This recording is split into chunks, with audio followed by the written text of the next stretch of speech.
Rice, a dietary cornerstone for billions. Yet traditional flooded paddies pose environmental threats. Discover dryland rice farming, a revolutionary approach prioritizing sustainability and food security.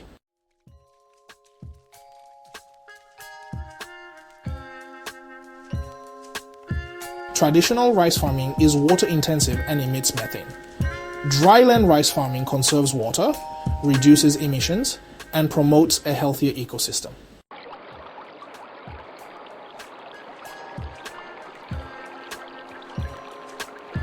Dryland rice farming saves water and reduces methane emissions.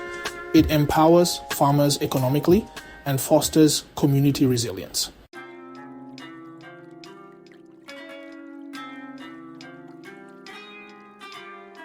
Embrace new approaches for dryland rice farming success. Learn about soil selection, irrigation methods, and moisture management.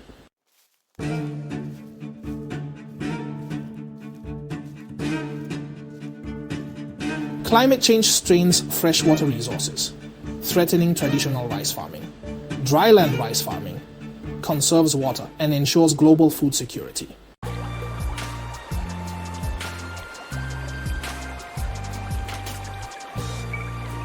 Flooded paddies emit methane, worsening climate change. Dryland rice farming reduces methane emissions, aiding climate mitigation.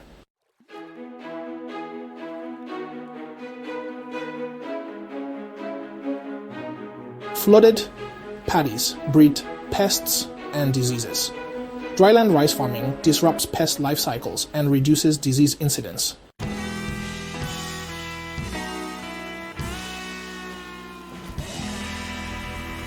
Dryland rice farming expands rice cultivation to arid regions. It enhances food security and creates new income opportunities.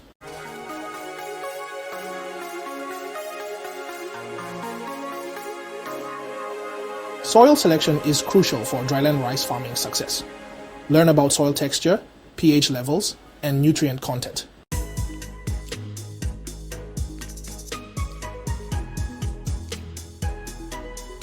Loam soil is ideal for dryland rice farming. It balances drainage and water retention, supporting healthy root development.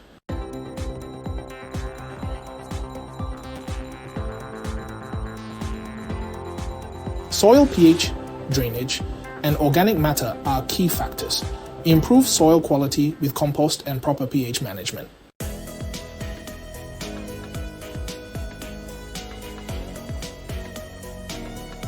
Mulch conserves moisture, suppresses weeds, and regulates soil temperature.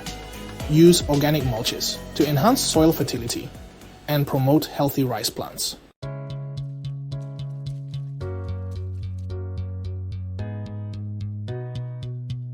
As we transition from the traditional image of flooded rice paddies to the water-wise approach of dryland rice farming, our understanding of irrigation must evolve as well. No longer can we rely on the abundance of standing water to meet the needs of this thirsty crop. Instead, we must embrace precision irrigation techniques that deliver water directly to the root zone, maximizing efficiency and minimizing waste. Precision irrigation is akin to providing a targeted drink to your rice plants, ensuring that they receive the right amount of water at the right time without saturating the surrounding soil. This approach not only conserves water, but also promotes healthier plant growth by creating an optimal soil moisture balance. In the following sections, we will explore 3 irrigation methods that have proven particularly effective in dryland rice farming: alternate wetting and drying, AWD, drip irrigation, and furrow irrigation. Each method comes with its own set of advantages and considerations, making it essential to choose the system that aligns best with your specific farm size, soil type, water availability, and budget. By embracing precision irrigation, we move away from the wasteful practices of the past and step into a future where water is treated as the precious resource it is. This shift is not only essential for the sustainability of rice cultivation, but also for preserving our planet's freshwater resources for generations to come.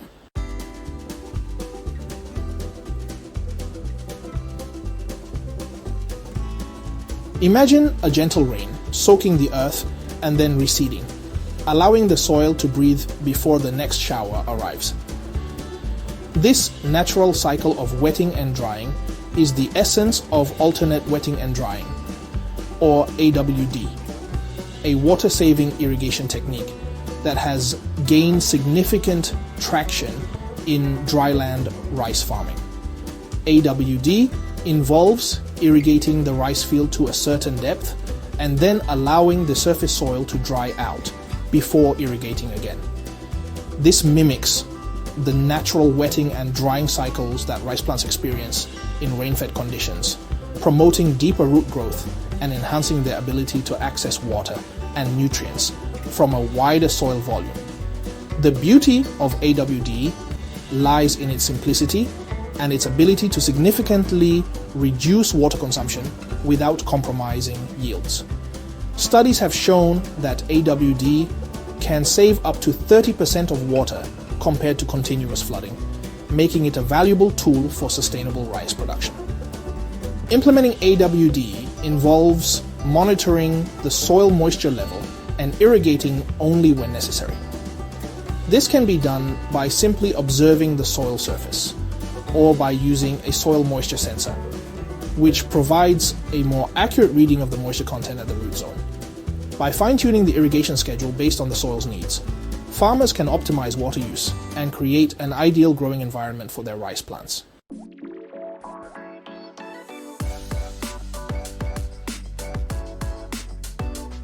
In the realm of precision irrigation, drip irrigation stands out as the epitome of targeted water delivery. This method involves slowly and precisely applying water directly to the root zone of plants through a network of tubes or drip lines fitted with emitters. It's like providing each rice plant with its own personalized water supply, ensuring that every drop counts. The benefits of drip irrigation for dryland rice farming are numerous. By minimizing water loss through evaporation and runoff, drip irrigation achieves unparalleled water use efficiency, making it an ideal choice for regions facing water scarcity. Furthermore, by keeping the soil surface relatively dry, drip irrigation helps to suppress weeds, reducing competition for water and nutrients. The precise water delivery of drip irrigation also allows for fertigation, a technique where fertilizers are dissolved in the irrigation water and delivered directly to the plant roots. This targeted approach enhances nutrient uptake efficiency and reduces the risk of nutrient leaching, minimizing environmental impact and maximizing fertilizer effectiveness. While drip irrigation requires a higher initial investment compared to some other methods, its long-term benefits in terms of water conservation, weed control, and fertilizer efficiency make it a worthwhile investment for dryland rice farmers seeking to optimize their resource use and enhance their yields.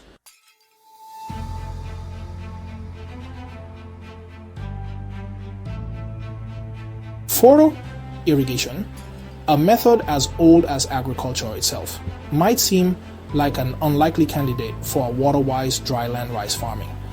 After all, this technique involves channeling water through furrows or shallow trenches dug between rows of crops, allowing gravity to distribute the water across the field. However, with some modifications, furrow irrigation can be adapted to suit the needs of dryland rice, offering a practical and cost-effective irrigation solution. The key to successful furrow irrigation in dryland rice lies in careful water management and furrow design. Shorter furrow lengths and smaller stream sizes help to prevent overwatering and reduce runoff, maximizing water use efficiency.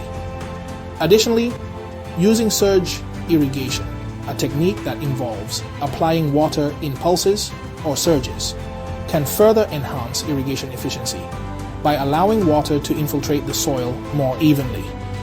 Furrow irrigation is particularly well suited for dryland rice farming in areas with relatively flat topography and medium textured soils that drain well but still retain moisture. It's a relatively low-cost irrigation method, making it accessible to a wider range of farmers, particularly those with larger land holdings. While furrow irrigation might not achieve the same level of precision as drip irrigation, it offers a practical and effective way to irrigate dryland rice, especially when combined with water-saving techniques like surge irrigation and careful furrow management.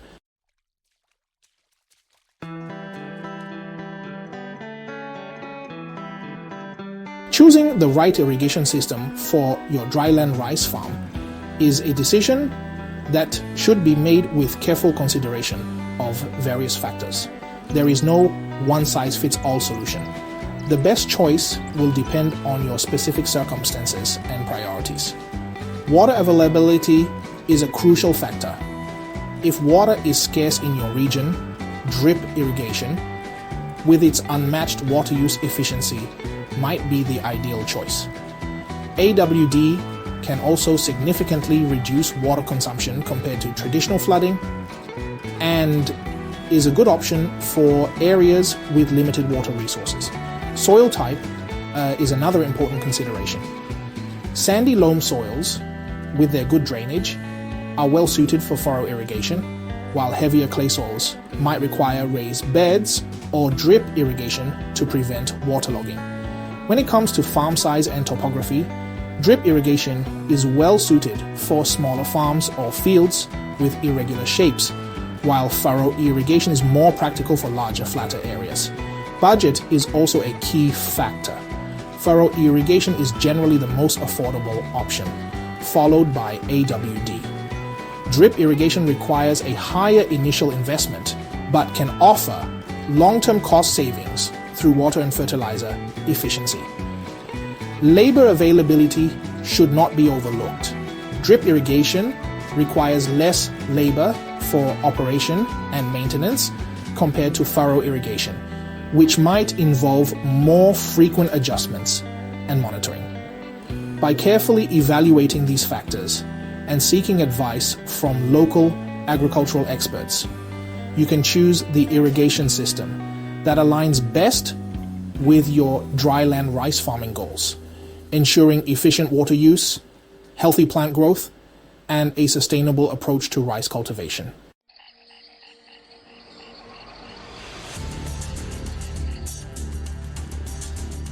Moving beyond the familiar sight of vast flooded rice paddies, dryland rice farming invites us to rethink the very layout of our fields. This shift from water-intensive practices to more water-wise methods necessitates a thoughtful approach to farm design, one that optimizes space, resources, and ultimately yield. Just as a skilled architect carefully plans a building to maximize functionality and aesthetics, a dryland rice farmer must consider the layout of their fields to ensure optimal growing conditions for their crop. Factors such as sunlight exposure, water flow, and ease of access for planting, weeding, and harvesting all come into play. The choice of layout will depend in part on the irrigation method you've selected. For instance, the system of rice intensification, SRI layout, with its raised beds and drainage channels, is particularly well suited for the alternate wetting and drying AWD irrigation technique. Drip irrigation, on the other hand, offers greater flexibility in terms of layout, as the drip lines can be easily configured to follow the contours of the land. In the following sections, we will delve deeper into 3 effective farm layouts for dryland rice farming: the SRI layout, the drip irrigation layout, and the furrow irrigation layout. Each layout comes with its own set of advantages and considerations, allowing you to choose the option that best suits your specific farm size, topography, and irrigation method.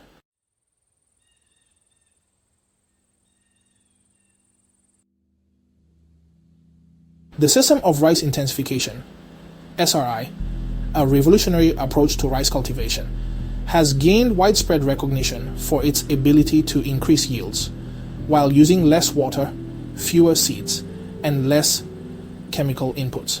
Central to this system is a specific farm layout that optimizes plant spacing, water management, and nutrient availability.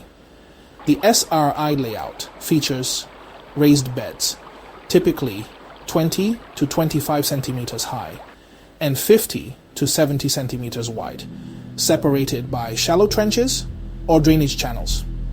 These raised beds serve several purposes. First, they improve drainage, preventing waterlogging and creating a more aerobic environment for the rice roots to thrive. Second, the spacing between the beds allows for better air circulation, reducing the risk of fungal diseases. Rice seedlings are transplanted into the center of the raised beds, spaced 25 centimeters apart in a square or rectangular pattern.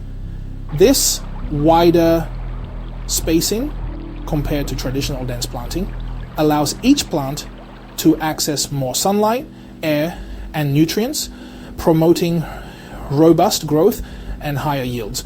The trenches between the beds serve as irrigation and drainage channels. Water is applied to the trenches and allowed to slowly seep into the raised beds, ensuring that the root zone is adequately moistened without saturating the soil surface. This controlled irrigation, combined with the improved drainage of the raised beds, creates an ideal environment for rice plants to flourish.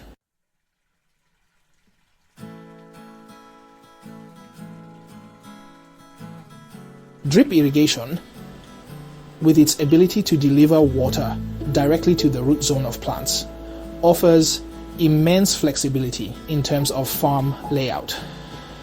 Unlike furrow irrigation, which relies on gravity to distribute water through channels, drip irrigation systems can be easily adapted to various terrains and field shapes. The layout of a drip irrigated dryland rice farm typically involves laying out drip lines, thin tubes fitted with emitters, along the rows of rice plants. The spacing between the drip lines and the emitters is determined by factors such as soil type, plant spacing, and the desired irrigation rate. One of the advantages of drip irrigation is that it allows for precise placement of water and nutrients, minimizing waste and maximizing efficiency.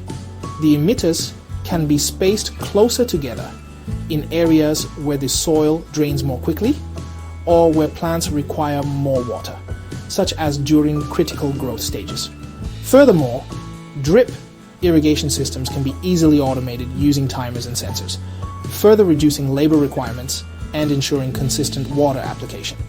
This level of control is particularly beneficial in dryland rice farming, where optimizing water use is paramount.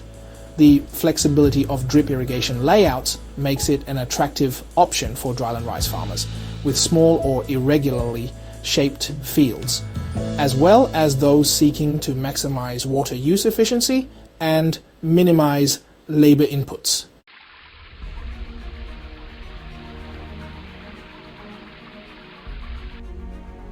Furrow irrigation, a time-tested method of delivering water to crops, can be effectively adapted for dryland rice farming, particularly on larger farms or in areas with relatively flat topography.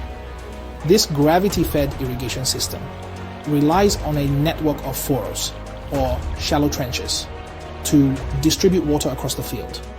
The layout of a furrow-irrigated dryland rice farm involves carefully planning the direction and spacing of the furrows to ensure even water distribution.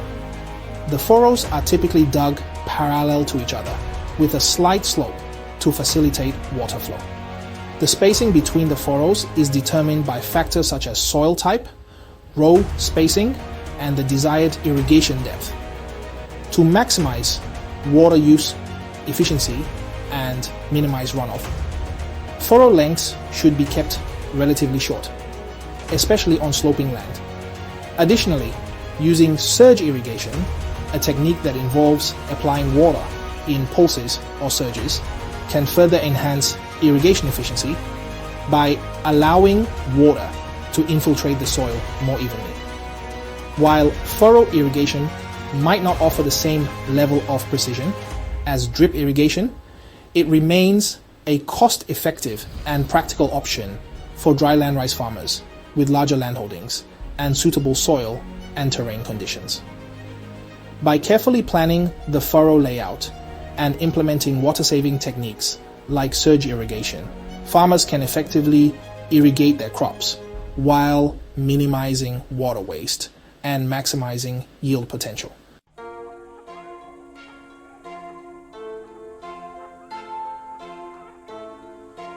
Just like us, rice plants need a balanced diet to thrive. But in the world of dryland rice farming, where water conservation is paramount, the approach to fertilization requires a nuanced touch. It's about providing the essential nutrients at the right time and in the right quantities, maximizing uptake by the plants while minimizing environmental impact.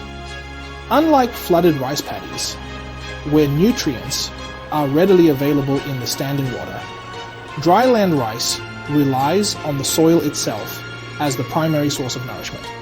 This places greater emphasis on building and maintaining soil fertility through practices like composting, cover cropping, and the judicious use of fertilizers. The specific nutrient requirements of dryland rice will vary depending on factors such as soil type, climate, and the desired yield.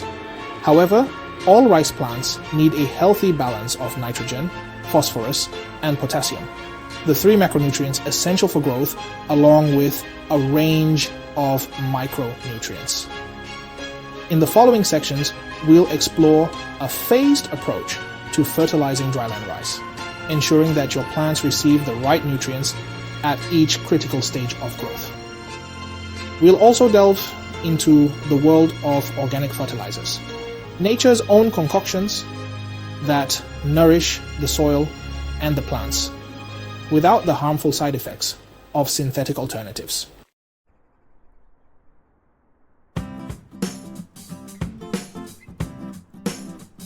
Timing is everything, especially when it comes to fertilizing dryland rice. Applying nutrients at the right stage of plant growth ensures maximum uptake and utilization, leading to healthier plants and higher yields. Think of it like providing a child with the right nutrition at each stage of development. What works for an infant won't necessarily meet the needs of a growing teenager. Before you even sow your rice seeds or transplant your seedlings, it's essential to prepare the soil by incorporating well-decomposed compost or aged manure. This organic matter will provide a slow and steady release of nutrients throughout the growing season, improving soil structure and water retention in the process. Once the rice seedlings are established, typically a couple of weeks after transplanting, a light application of nitrogen-rich fertilizer can give them a boost. This is particularly important in dryland conditions, where nitrogen is more prone to loss through volatilization or leaching. As the rice plants enter the tillering stage, a period of rapid vegetative growth, they require higher levels of nitrogen to support the development of new tillers or shoots. A side dressing of urea or another nitrogen-rich fertilizer can help meet their needs during this critical phase, as the rice plants transition from vegetative growth to flowering and grain filling. Their nutrient requirements shift. Phosphorus and potassium become increasingly important for flower development, grain formation, and overall plant health. A top dressing of a balanced fertilizer, such as a 10-10-10 or 12-12-12 blend, can help ensure that your rice plants have the nutrients they need to produce a bountiful harvest.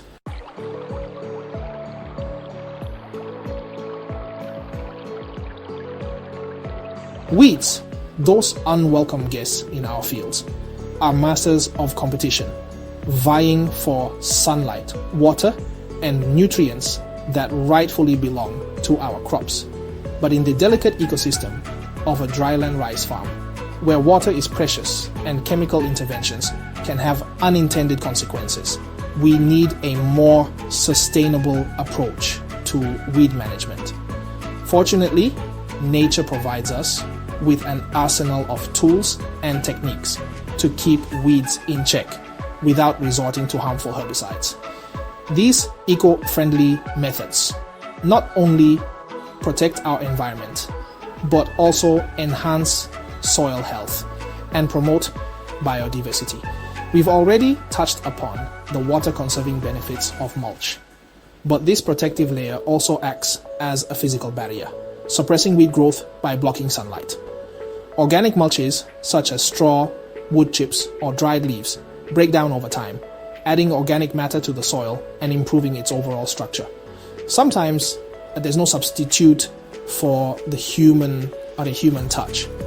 Hand weeding, though labor-intensive, allows for targeted removal of weeds without disturbing the soil or harming the rice plants. Using a hoe or a hand weeder can make the task more manageable, especially when weeds are young. Rotating rice with other crops, such as legumes or vegetables, can help disrupt weed cycles. Different crops have different weed suppression abilities and nutrient requirements, making rotation a powerful tool in a holistic weed management strategy. By embracing these natural weed control methods, we create a healthier environment for our crops, our soil, and ourselves, ensuring a sustainable future for dryland rice farming.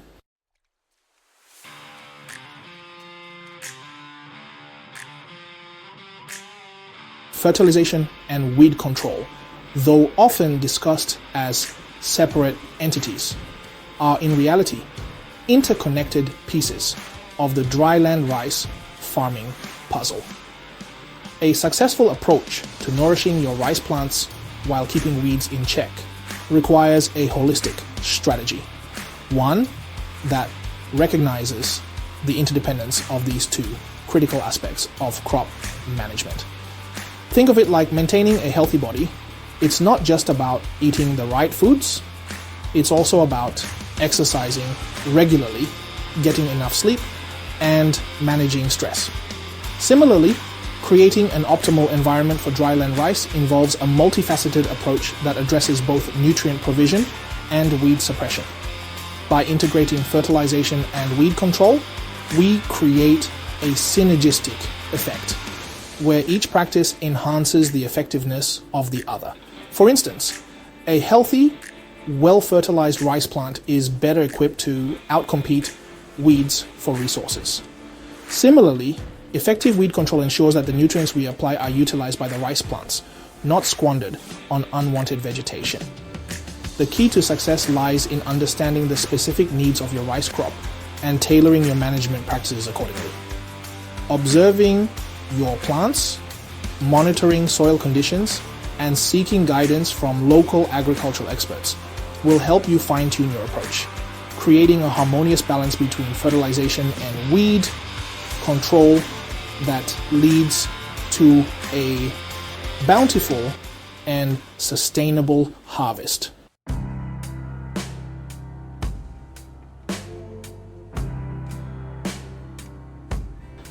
Reaping the rewards, harvesting your dryland rice bounty. As the sun-drenched days of the growing season wane and the rice plants begin to shimmer with golden hues, a sense of anticipation fills the air.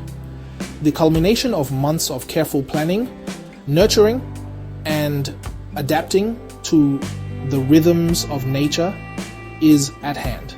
The time to harvest the fruits of your dryland rice growing labor has arrived. Unlike the mechanized harvest of vast flooded rice paddies, dryland rice harvesting often retains a touch of tradition, a connection to the land that runs deep. Whether you choose to harvest by hand, using a sickle or a scythe, or opt for a small-scale mechanical harvester, the process is a testament to the intimate relationship between farmer and crop. The ideal time to harvest dryland rice is when the grains have reached full maturity, turning a rich golden brown and hardening to the touch. At this stage, the moisture content of the grains should be around 20 to 25%, ensuring optimal storage quality. After harvesting, the rice panicles are threshed to separate the grains from the stalks, followed by drying and milling to produce the polished rice we know and love. But the harvest is about more than just gathering grains. It's a time for reflection, for celebrating the bounty of the earth, and for acknowledging the interconnectedness of all living things. It's a reminder that by working in harmony with nature, we can produce food in a way that sustains both our bodies and our planet.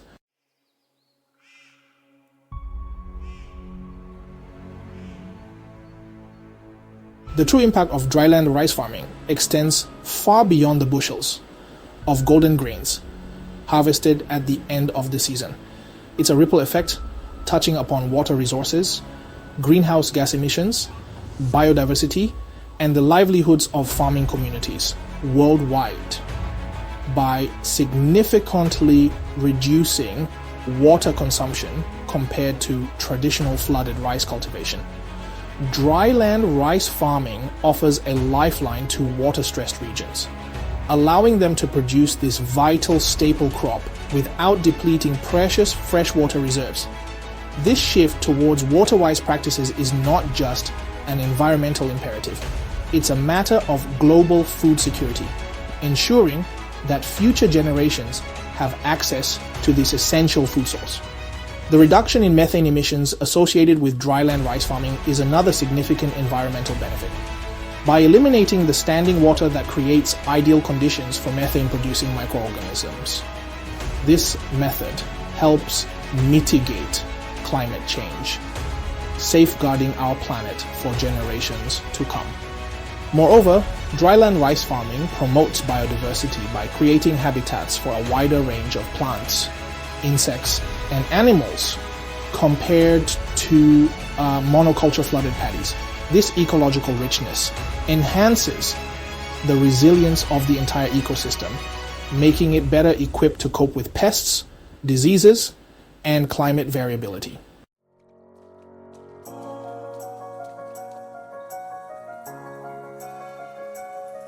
Embracing the future, dryland rice as a catalyst for change. As we stand at the crossroads of a changing climate and a growing global population, dryland rice farming emerges not just as a viable alternative, but as a beacon of hope, a testament to human ingenuity, and our capacity to adapt to the challenges of the 21st century. This shift away from water-intensive practices is not without its challenges, but the potential rewards far outweigh the initial hurdles. By embracing dryland rice farming, we embark on a journey of innovation, challenging long-held assumptions about rice cultivation and forging a new path towards a more sustainable and equitable food system. This is about more than just changing a farming technique. It's about transforming a mindset, shifting from a paradigm of resource exploitation to one of stewardship, recognizing that the health of our planet and the well-being of future generations are inextricably linked to the choices we make today.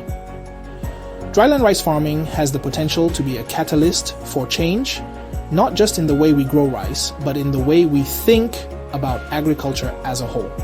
It's an invitation to reconnect with the land, to rediscover the wisdom of traditional ecological knowledge, and to embrace innovation as a means of ensuring food security while safeguarding the health of our planet.